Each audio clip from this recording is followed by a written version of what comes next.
Vamos lá, pessoal. Vamos seguir agora, ó, a parte de... Vamos ver a parte de collections, tá? Começar a olhar a Standard Library, né? Lembrando que esses slides aqui são referentes ao capítulo 8, né, do Rustbook. Então, vamos lá, né? As bibliotecas padrões, né, ela tem lá um conjunto de estruturas de dados que são conhecidas, né?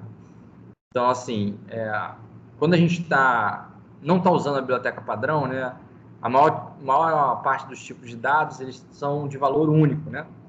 E as coleções, elas podem conter diversos valores. Tá? Além disso, né, as coleções, elas não precisam ter o tamanho delas definido em tempo de compilação, né? Diferentemente de arrays e tuplas. Então, a gente já usou outras linguagens de programação, né? E a gente sabe que a biblioteca padrão é uma mão na roda, né? Quando a gente precisa fazer programação. Usando coleções, esse tipo de coisa. Então, ó, as coleções elas possuem tamanho variável em tempo de execução e os dados são armazenados na heap, né? Heap é um espaço de memória que você pode solicitar dinamicamente dados, né? Solicitar memória e ela te fornece a memória e depois você retorna a memória para ela. Tá? Diferente de, por exemplo, quando você chama uma função que os seus dados são armazenados na pilha, né? De execução da função. Ou então, quando você tem dados globais, ou então literais, que o espaço de memória é um espaço global, né? Tá? Então, exemplos de coleções. Vetores, string, aí pasmem, né? String aqui é tratado como uma coleção, né? Dentro da Standard Library. E o hash map, que é a tabelas hash, né? Então, vamos ver como é que a gente cria como é que a gente usa essas coleções, né? Vamos começar com o vetor, né? Vetor permite armazenar mais de um valor numa estrutura de dados, colocando todos os valores próximos na memória. Assim, por baixo, geralmente, vetores usam arrays. Só que o vetor ele encapsula esse array para poder gerenciar a memória para você. E aí você não precisa ficar se preocupando em alocar, desalocar o array, mover ele no espaço de memória, esse tipo de coisa. Tá? Vetores só conseguem armazenar dados do mesmo tipo. Tá? Então, quando você vai declarar um vetor, o nome para o vetor aqui em Rust chama vec. Tá? E aí você tem uma parametrização de tipo, que é usado por esse menor, maior, e você coloca aqui dentro o tipo. E aqui está um exemplo de instanciação, vec : new. Tá? Então, aqui a gente explicitou, né, que o tipo é um inteiro de 32 bits, para o Rust saber que a gente vai usar um inteiro de 32 bits. A quem já usou Java ou C# está acostumado com esse tipo de parametrização, né? Parametrização de tipo. C++ também. Tá? Olha só, a gente pode criar vetores usando macros, né? E usando algumas coisas que vão facilitar a nossa vida, tá? Então, por exemplo, tudo que você vê em Rust que termina por uma exclamação, ele na verdade é um macro, tá? É alguma coisa que vai ser pré-processada antes de compilar o teu programa, tá? Então é como se tivesse um copiar-colar, que o pré-processador faz isso para você, ele vai escrever um outro código aqui e depois vai compilar o teu programa. Então essa macro aqui, vec, exclamação, ela te permite criar um vetor pela declaração dos dados que vão estar dentro do vetor. Coisa que é muito normal em outras linguagens de programação, tipo JavaScript, Python, né? Essa sintaxe aqui ela é bem parecida com a declaração de arrays ou vetores nessas linguagens, né? Então a gente consegue fazer dessa forma aqui, que é muito legal, né? Como é que a gente atualiza um vetor, né? A gente pode adicionar valores usando push, tá? Então, assim, o Rust aqui, ó, se você não declarar qual é o tipo no momento da declaração do vetor, ele vai identificar aqui quando você fizer atribuições, tá? Então, nesse caso aqui, ele inferiu que é I32. Por quê? Você está atribuindo aqui um literal I32. Tá? Para você conseguir alterar o vetor, você tem que declarar a variável dele como mutável, tá? Se você não declarar como mutável, você não vai conseguir alterar o cara.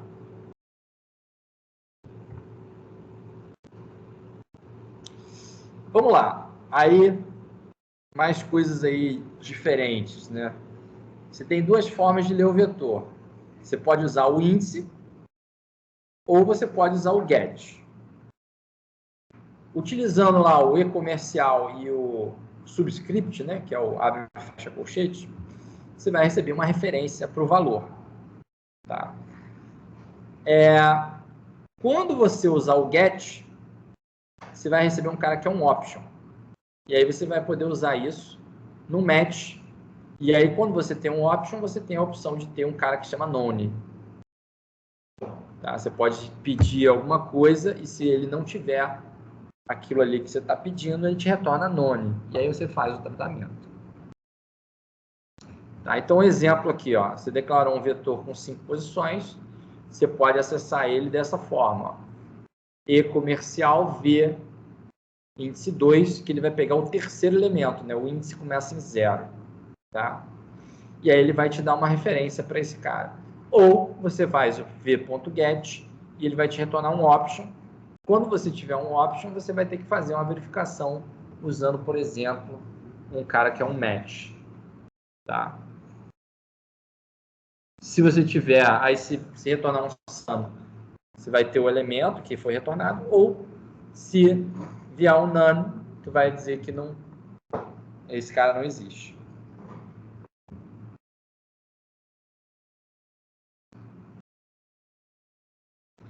Ó, lendo elementos de um vetor, né? Lembrando, não é possível ter uma referência imutável e imutável no mesmo escopo. Tá? Então, o código aqui do lado ele tem um problema. Ele já cria uma referência imutável de um valor do vetor e tenta modificar, tá, o vetor. Olha lá, vec aqui, tá, o mesmo vetor, mutável, tá, v, só que o problema é que ele criou aqui uma referência, ó, let first, uma referência para o primeiro elemento, só que ela não é mutável. Tá? O que ia acontecer, por exemplo, se o Rust deixasse esse V ser mutável? Você ia, se permitisse mudar, né, o V, você poderia alterar esse vetor de forma a você alterar o first. Então, ele não permite isso. Por quê? Você criou uma referência imutável. Se você tascar um mute aqui na frente, aí funciona. Tá?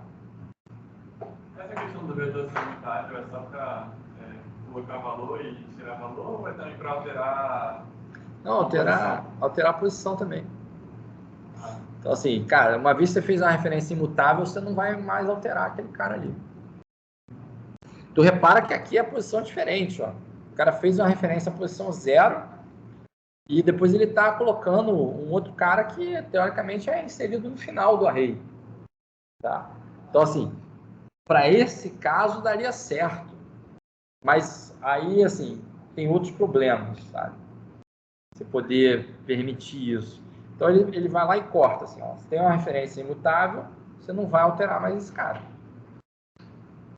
Você pode alterar até aqui, ó. Se você tiver alterações aqui entre essas duas linhas de código aqui, tudo bem. Mas a partir do momento que você criou a referência imutável, não vai alterar mais. Tá?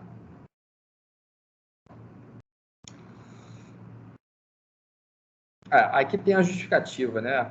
Ó, esse problema ocorre mesmo sem modificar especificamente o valor que é referenciado, por conta que os vetores colocam os valores um ao lado do outro na memória, podendo alocar todos os valores para outro espaço de memória, caso não tenha espaço na posição atual.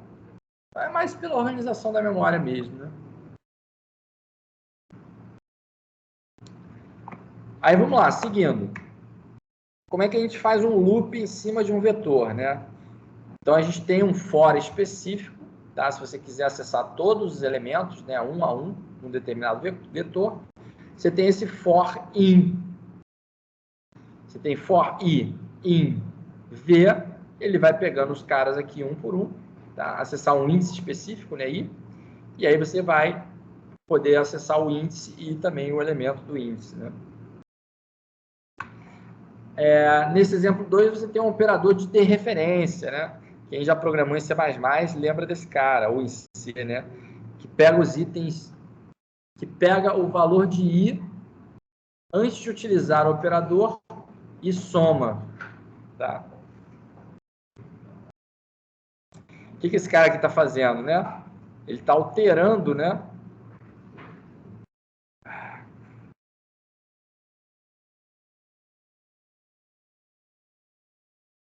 Ele está alterando o valor. Ele está alterando o valor dentro do vetor. Esse cara aqui é legal da gente rodar, ó, para vocês verem. Deixa eu ver se tem. Oi? É isso aí. Ó, vou pegar aqui. Aqui é mais fácil rodar no Rush Playground. Vocês já usaram o de referência em C ou C++? O asterisco? O asterisco é para você navegar numa referência e você pegar o valor daquela referência. Entendeu? Então, assim, cara, em C e C++, a maior confusão que tem é quando você começa a usar em comercial e asterisco, cara. Quando você começa a botar aí comercial, asterisco, o programa começa... Eu não sei qual que eu faço para comparar. Olha lá, ó, esse cara aqui está imprimindo os valores, ó, 132,57, tá? Tá impresso aqui, beleza? Aí agora vamos pegar esse cara aqui, ó.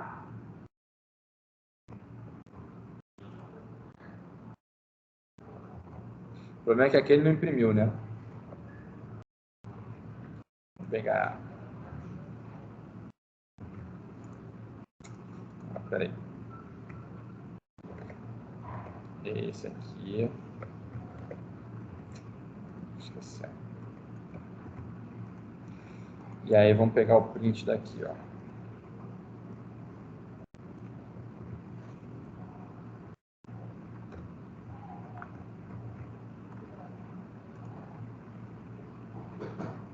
Ó. 150, 82 e 107, né? O que ele fez, né? Ele foi para cada um, somou 50, não foi isso? É exatamente isso. E colocou lá dentro, né? Então vamos printar o VET aqui, o V.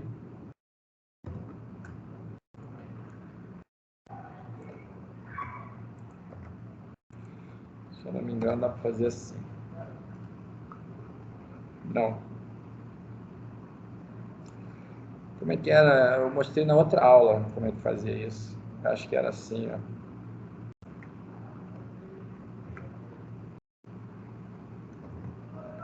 Pode fazer assim. Olha lá. Isso aqui não só alterou o valor, né? Mas alterou o valor dentro do vetor, né? Que você tá... Isso aqui é a mesma coisa que você fazer, né? Assim, né?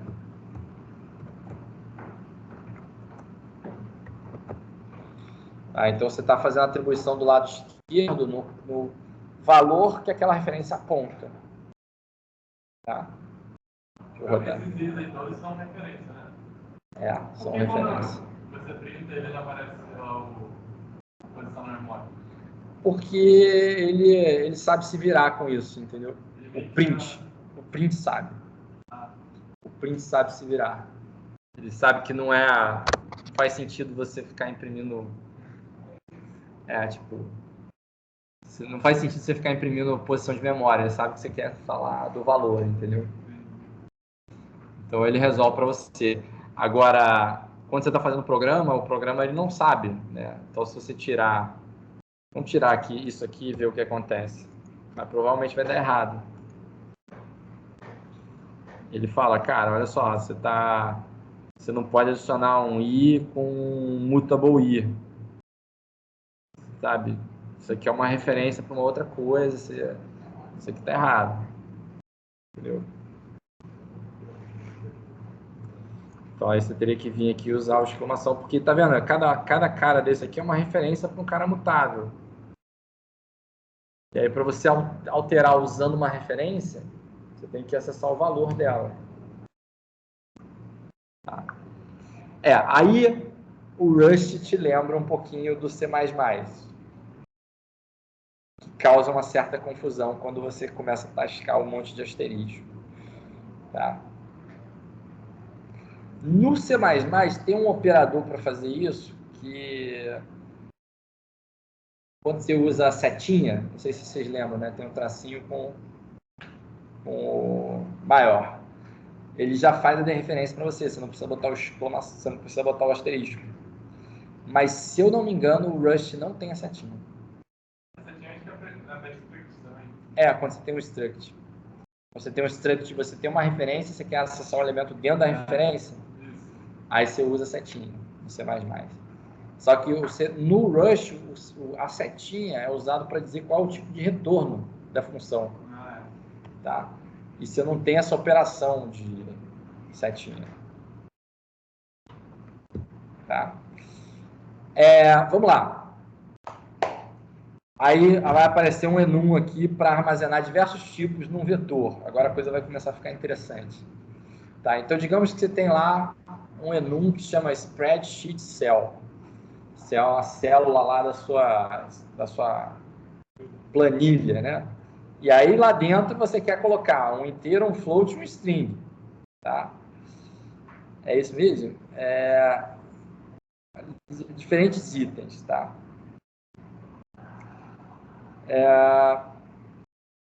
O que você faz? Ó? Você criou um enum, Spreadsheet Cell, que tem 3 opções aqui de valor, né? Int, float e o text. Tá?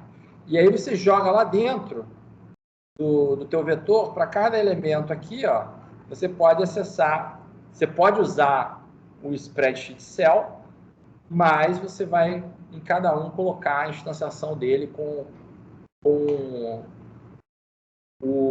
tipo específico que você quer usar. Então, desse jeito, você consegue criar um vetor que, teoricamente, tem 3 tipos diferentes, mas, na verdade, ele é um só, porque ele é esse enum aqui. Tudo bem? Isso aqui é diferente, né? Por que isso aqui é diferente, né? Em outras linguagens de programação, você não consegue atribuir um valor para um enum. Tá? No Rust, você consegue atribuir um valor para um enum.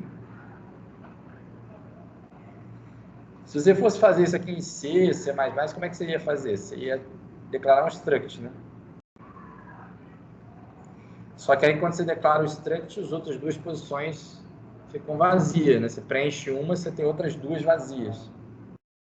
Tá? O enum não, ele tá te dizendo que ele tem 3 opções diferentes, mas quando você atribui um valor, é só para aquela opção que você atribuiu. Tá? Eu poderia aumentar esse vetor aí, colocando um monte de valor, ou não? Não, você só pode usar um desses tipos aqui, ó. O tipo dele é Spreadsheet Cell. Só que o Spreadsheet Cell aceita 3 tipos de valor diferentes. Tá? Então, você pode botar um inteiro, um texto ou um float. Tá?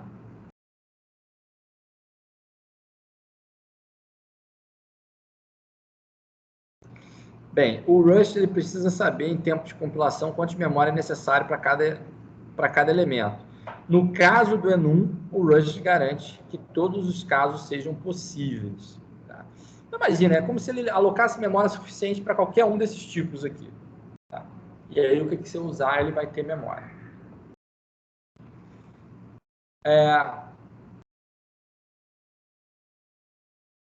Dropando um vetor, você dropa os elementos também, né? Então, aqui como é que você libera a memória, né? Então, imagina o seguinte, você tem um vetor que está dentro de um escopo, ele tem 4 posições de memória aqui dentro, você vai fazer alguma coisa com esse vetor, quando ele sair do escopo, os elementos do vetor vão ser desalocados também. Ele vai liberar a memória para você. Tá? Aí, vamos lá, né? Beleza. Começamos a entendemos o que é um vector. Aí vamos para nossa segunda estrutura de dados.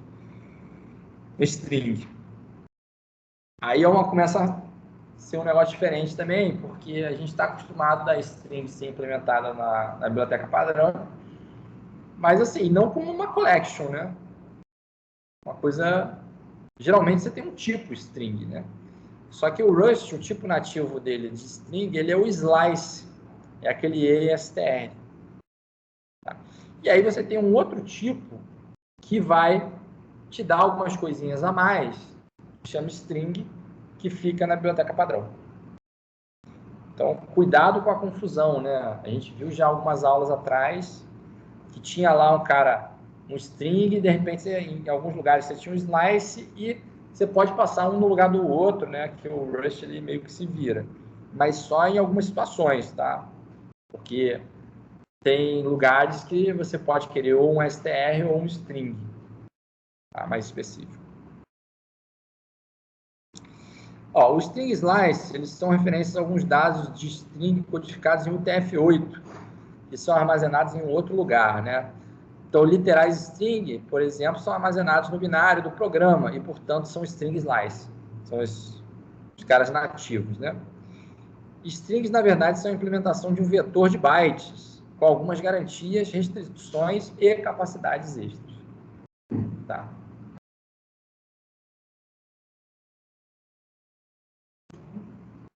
Ó, por conta disso, né, muitas operações do vetor, VEC, né, também estão disponíveis no string. Assim como no vetor, podemos criar uma instância vazia de uma string usando new. Tá? Como é que a gente cria uma nova string, né?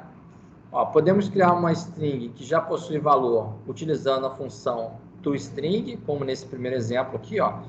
Tem um literal, initial context, que é associado à data. O data.toString cria uma string. Tá? Ou você pode fazer tudo junto, que é declarar o literal, botar um ponto e colocar toString, que ele já vai se virar com isso.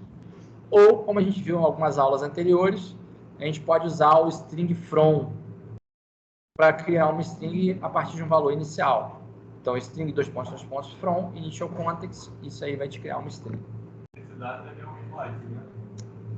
Não, aqui o data o data é um slice. É o primeiro exemplo. Isso aqui é um slice, porque é um literal, ele vira um slice. Então, assim, se você quiser fazer alguma coisa dinâmica com uma string, tá? Você vai acabar usando o tipo string porque você tem mais flexibilidade de memória. Se você só quiser fazer uma referência a um dado, que é uma string, você vai acabar usando o slice, que é mais uma implementação nativa usando o vetor. Tá? Aí tem coisas interessantes aqui, né? Como as strings são codificadas em UTF-8, a gente pode escrever elas de diversas formas. Então, todos esses valores aqui do lado são válidos. Você vai colocar vários idiomas, né? Porque ela usa o TF-8 por baixo. Tá?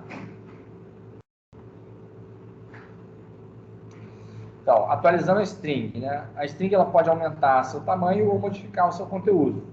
Podemos acrescentar a uma string usando push str ou push. Ou podemos concatenar a string usando o operador mais ou format. Vamos ver os exemplos. Então, o primeiro exemplo é o push str, tá? Então, você vem aqui e dá um s.pushstr. No exemplo 1, é utilizado o pushstr para adicionar bar em S, formando foobar. Tá? Então, tem aqui o primeiro exemplo. No exemplo 2, é mostrado usando o pushstr, mostrando que o pushstr não pega o ownership de S2, tá? Permitindo imprimir. Então, aqui você passa, mas ele não vai pegar o ownership desse cara e você ainda consegue usar ele embaixo. Tá? No exemplo 3 é usado o push, que só pode adicionar uma letra. Então, o push se adiciona um caractere só.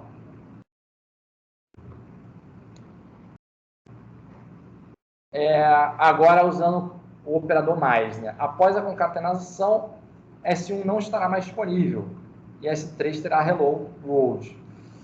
Então, aqui, o operador mais em Rust ele é um pouquinho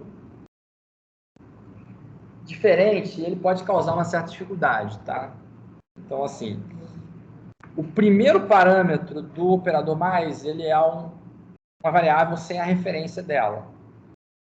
E aí ele vai pegar o ownership desse cara. Então, depois que você fizer a primeira operação aqui, o S1, usando mais, o S1 ele não vai estar disponível mais. Tá? Então, assim, não é uma coisa que a gente espera quando a gente faz uma operação desse tipo, né? Em outras linguagens de programação, isso não acontece. Tá? Então, ó, o operador mais ele tem uma assinatura que parece ser isso aqui, ó, add self s, um parâmetro aqui que é uma referência para um slice, e ele te retorna uma string.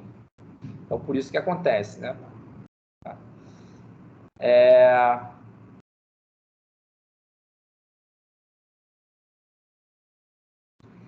Então, a função ela utiliza um ESTR, não um string, mas ele se vira e dá e faz essa conversão para você, tá? O S2 continua podendo ser usado, né? Continua, porque você usou a referência para ele, tá? Só o primeiro parâmetro que não. É feio, né? É feio. Isso aqui, cara, sinceramente, não dá vontade de usar. Não dá vontade de usar o maisinho, tá? Mas tem outras coisas que são diferentes e que funcionam como a gente espera. Então, por exemplo, né? Aqui você tem a concatenação de várias strings, que, assim, eu não recomendo, né? Primeiro que você não tem uma coisa que é uniforme, né? Você tem os caras depois aqui com o comercial e o primeiro cara não é. E depois que você usou o primeiro cara ali, você não pode usar mais. Então, sabe? Mas tem um exemplo 2 que usa uma macro que chama format, tá? Que ela funciona igual ao print, mas ela não pega o ownership de ninguém. Então, no final das contas, funciona como você espera e vai te dar um resultado que é um resultado interessante. Então, por exemplo, passei aqui.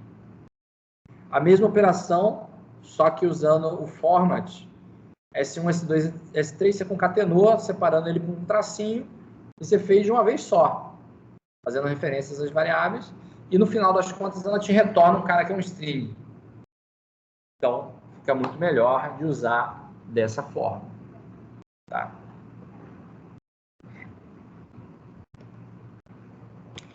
Ó, em muitas linguagens de programação, é possível acessar um caractere da string usando o índice. Então, por exemplo, aqui você tem let s1 string from hello, e aqui se você quisesse pegar o primeiro caractere, assim, intuitivamente, você ia querer usar o índice 0. Só que o Rust ele não funciona. Tá? Ele vai cannot be indexed by integer. Por que ele não funciona, né? A gente tem um problema que a string usa o TF8. Assim. E o TF8, ele vai poder ter caracteres que tem, por exemplo, 1 byte ou caracteres que tem 2 bytes. Então, quando você tenta acessar, as coisas começam a ficar estranhas. Então, vamos ver, ó. Se a gente tiver esse código aqui, ó, string hello from rolar, a variável hello tem tamanho 4. 4 bytes, tá? 1 byte para cada um. Por quê? Você está usando caracteres que são default, né? Aqueles caracteres Latin 1, né? Que é os caracteres padrão.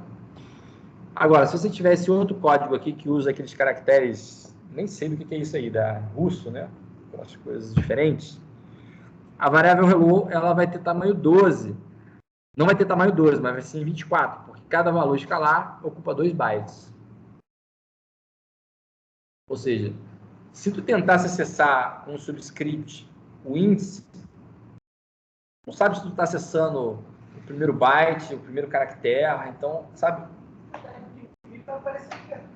Vai aparecer isso aí. Vai aparecer a representação TF8. O console no Rust, se você fizer, você vai ver que vocês vão fazer uma aplicação console, você imprime qualquer coisa que seja o TF8 ali dentro. Você imprime carinha, emoji, tem um monte de coisa. Tá? Então, assim, fica legal, mas você tem esse problema aí de conseguir acessar o índice, né? Tá? Então, ó, se a gente pedir para o Rust retornar a primeira letra desse cara aqui, ele vai retornar 208, que é o código do caractere, e não 3. Tá? Se for o rolar, que possui somente letras do latim, ele vai retornar 104. Esses números, eles são os valores no TF8. Então, aí tem casos que são piores ainda, né? Então, assim, você pode ter o Rust vendo os teus strings como 3 coisas diferentes, né? Ou eles são bytes, ou são valores escalares, ou são agrupamentos de grafema. Agrupamento de grafema é o seguinte: em algumas linguagens, você tem mais de um caractere para representar uma coisa única. Então, não faz sentido você pegar os 2 caracteres separados. Você tem que pegar eles juntos. Tá? Então, assim, isso causa mais problema ainda. Tá? Então, se você tiver esse monte de símbolo aqui, que está em int, nessa linguagem aqui, Devanagari, você tem esses bytes aqui. E tem os valores escalares Unicode, que são esses valores aqui. Onde o quarto e o sexto caractere não fazem sentido por si só. Eles são diacríticos, né? Isso. E eles são agrupamentos de grafema. Então, assim, não tem como pegar o cara sozinho, cada letrinha, entendeu? Isso é para justificar o design da linguagem. Tá?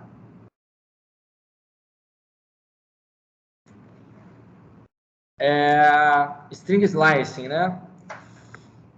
Para realizar o particionamento de string, teremos que ser mais específicos, por conta do tamanho em bytes não ser igual à quantidade de caracteres. Tá? Então, por exemplo, né? Aqui você pode fazer a referência ao string slicing, 0 até 4. Esse str terá os 4 primeiros bytes, que significa os 2 primeiros caracteres dessa string. Se a gente tentar usar 0 até 1, o programa vai crashar em tempo de execução. Tá?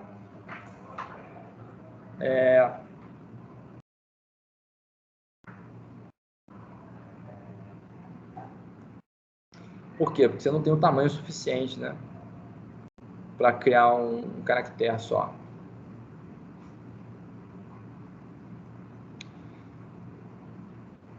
O que a gente pode fazer, né? Se você precisar de alguma coisa, fazer um programa que intera em cima de caracteres de string, né? Você pode usar operadores for para fazer essas interações. Tá? Então, ó, ao operar com strings, devemos ser específicos se a gente vai ser retornado um byte ou um caractere. Tá? Então, exemplo 1, a gente usa chars para ter um resultado de cada elemento é um caractere. Ó. For C em chars, cada um é um caractere. Você diz que é um caractere. Tá? No exemplo 2, a gente usa bytes, que terá como resultado um conjunto de bytes. Tá? A biblioteca padrão do Rust não consegue realizar o mesmo para agrupamentos de grafema, devido à complexidade, mas você tem exemplos aí de crates externos que fazem isso. Tá? Então, quando você for usar string em Rust, você lembra se você quer usar byte ou se quiser usar caractere. Tá? O mais seguro, normalmente, a gente quer se referir a caractere. Tá? Normal é isso.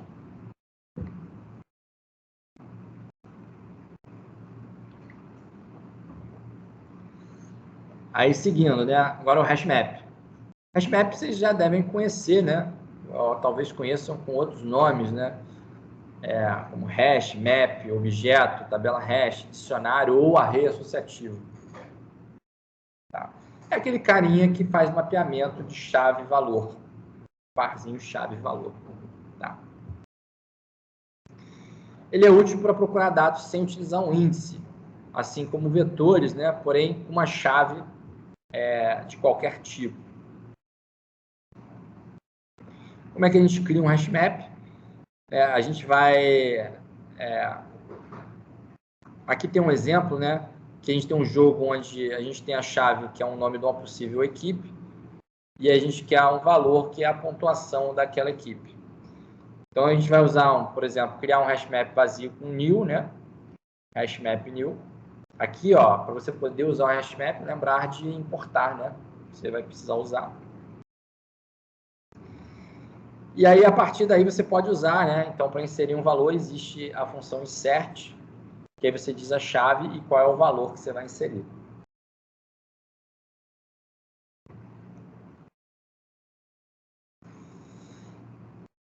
Então, vamos lá, né? Então, assim como vetores, né? Seus dados eles vão ser armazenados na heap. Todas as chaves têm que ser do mesmo tipo e todos os valores têm que ser do mesmo tipo, tá? Como é que a gente acessa o valor do hashmap, né? A gente pode usar o método get, que vai te retornar um option uma referência para um valor, né? Ó, nesse caso específico aqui, né? A gente tem uma outra função para tentar tratar esse erro, tá? Então, por exemplo, ó, nesse caso ele vai retornar 10, que é esse cara aqui, ó. A gente tem algumas coisas aqui a mais, tá? Então, nesse caso, ele vai retornar 10. Caso o get procure um time inválido, ele vai retornar none. Tá? Esse programa ele lida com option, né? Copiando o seu valor. E ele, em vez de pegar a referência dele.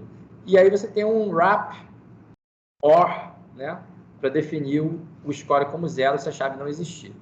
Então, vamos lá. Primeiro de tudo, né? Aqui você tem o seu hashmap preenchido, né? Com a chave blue, o valor 10. Chave yellow, o valor 50. Aí você vem aqui, eu quero pegar qual é o valor do time blue. Criou uma variável aqui, passou ela para o get.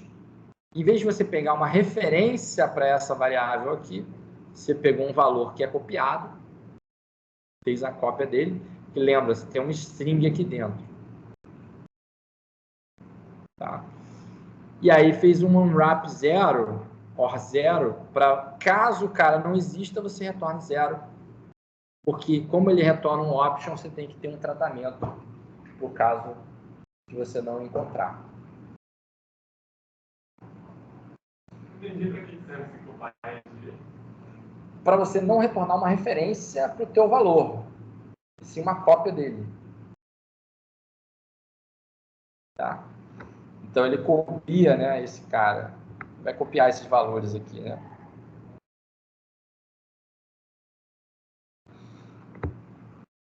E depois ele vai ver, ou vai te retornar o valor que é, no caso ali, o 10, ou então ele vai te retornar 0. Como é que a gente faz para acessar os valores lá do hashmap, né? Se você precisar percorrer ele de alguma forma, né? Então, assim como vetores, a gente pode usar um loop for, né? Para ler cada chave e o seu valor do hashmap. Então, a gente tem esse exemplo aqui do lado, né? Então, por exemplo, né? Você faz aqui um for dos scores e aqui você extrai uma tupla, né? Chave e valor, e aí você tem acesso às duas variáveis ali dentro.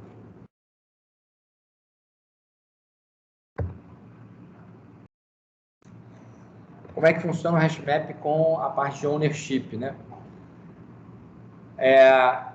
Os tipos que implementam o trait, né, o traço copy, né, por exemplo, o i32, são copiados para o hashmap. Tá?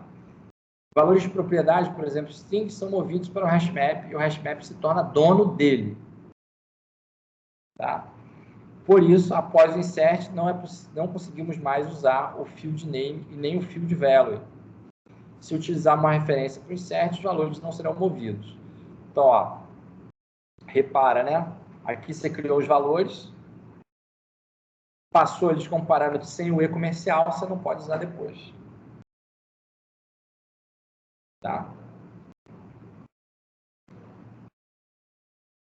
Se ele fosse um escalar, ele seria copiado. Como ele é uma string, que é um tipo de referência, ele vai pegar o ownership, para você não acessar mais, ou você vai passar a referência e ele está fazendo um alias para aquela variável.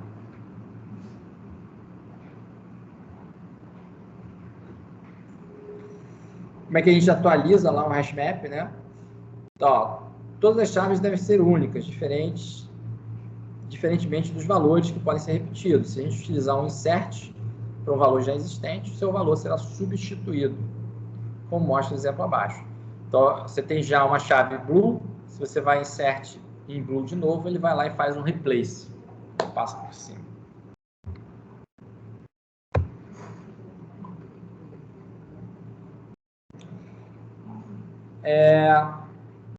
A gente tem a opção, né, de adicionar um valor somente se a chave não existir, como mostra aqui nesse exemplo, né? A função que a gente faz uso para isso é o OR insert, que é definido para retornar uma referência mutável ao valor para a chave correspondente se essa existir. Tá? Se não existir, insere o parâmetro como um novo valor para essa chave e retorna a referência mutável. Tá? Nesse caso, no final, blue será o valor 10 e yellow 50. Por que isso? Né? Olha só, você vem insere o blue primeiro com 10, depois você insere o yellow com 50. Quando você tenta inserir o blue de novo, o 10 já existe. Então, esse cara aqui ele não vai sobrescrever. Ele vai verificar, esse cara já existe, eu não preciso inserir de novo, e vai deixar passar. Tá? E aqui você imprime e ele vai ter esses dois valores aqui.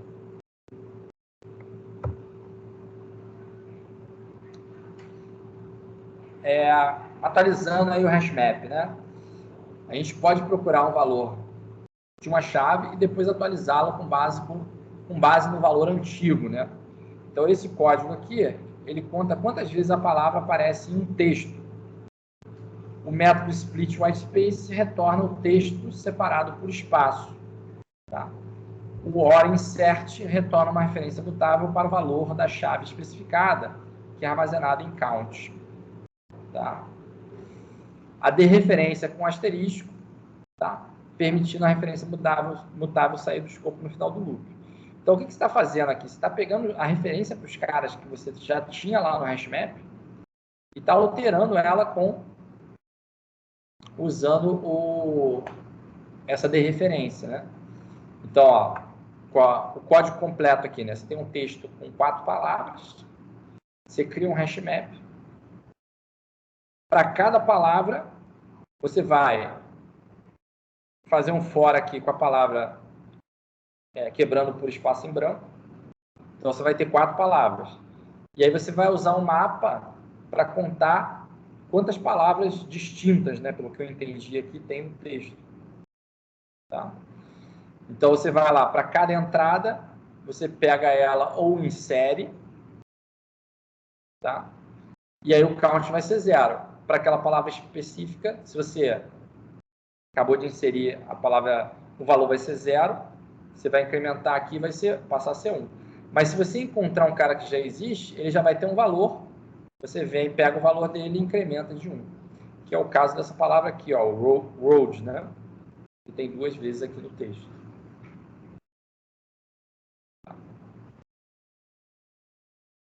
Tudo bem? Qual é a confusão aí, né? A gente não está acostumado, né? A menos de programador e C++, a gente não está acostumado a fazer atualização de valor dessa forma, né? Não está acostumado a usar uma dereferência para você atualizar um valor que está em outro lugar na memória.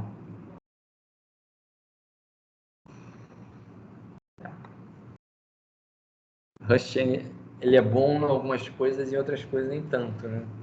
Essa sintaxe aí, ela é uma sintaxe bem confusa.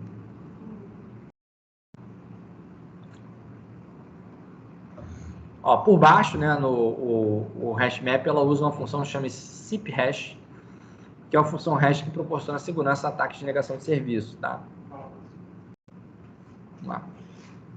Não é a implementação mais rápida, mas é mais compensa por conta da segurança. Se você quiser usar outra hash, você pode especificar, né? Especificando a utilização da função build-hasher, por exemplo. A gente vai ver isso mais à frente aí no capítulo 10. Você não precisa implementar um hash do zero, tá? No Crates.io você possui diversos arquivos hash, diversos algoritmos de hash, né? Feitos por outros usuários. Tá? Então, esse aí foi o capítulo 8, a parte de collections, assim, pelo menos as collections básicas, né? A gente olhou que é o vector, string e a parte hashmap também. Vou parar aqui a gravação.